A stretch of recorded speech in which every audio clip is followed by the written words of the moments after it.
In the recent times, we can see that movement has been started near the Chicken Neck or the Siliguri corridor. Why is it important and what significance does it have for India? Good morning to all. Topic for today's lecturette is Chicken Neck, the Siliguri corridor. We can see that how the tensions have been escalating and India's lookish policy now seems to be under a bit of a threat. The reason being the recent statements made by Bangladesh Prime Minister can be taken into account of how they have been siding with China. At times like these, when India has already opened a frontier with Pakistan have engaged with them in some border skirmishes, it can be taken into account that how leaving other borders unattended will be very difficult for India. Now, talking about the significance and challenges associated with this particular area. If we have to talk about, then first of all we should understand what are the bordering areas. Bordering areas are Bhutan, Nepal and Bangladesh. Apart from it, we can also see that this particular 22-kilometer stretch, which is in West Bengal, serves as the connectivity route towards the Seven Sisters, that is the northeastern region. We can also see that during the 1962 war, this particular corridor had been of immense importance when it came to movement of the military towards the forward post of Sikkim as well as Arunachal Pradesh.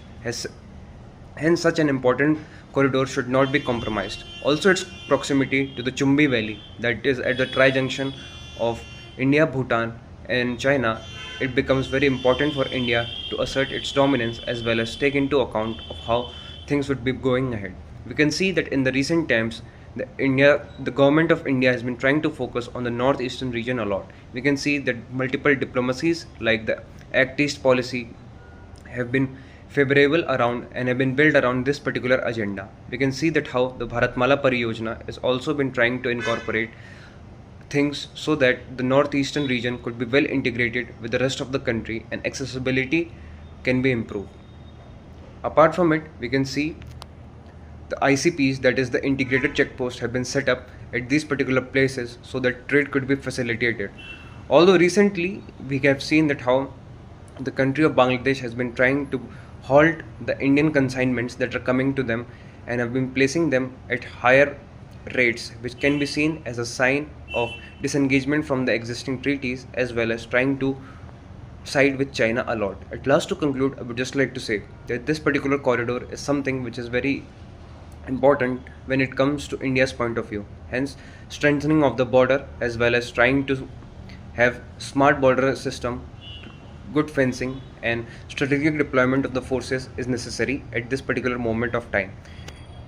If the accessibility increases, then the people of the northeast could surely come to the mainland, and hence the connectivity when increased will surely help India to grow as a region and reach out to the untapped potential of the northeastern region. Thank you and have a nice day ahead.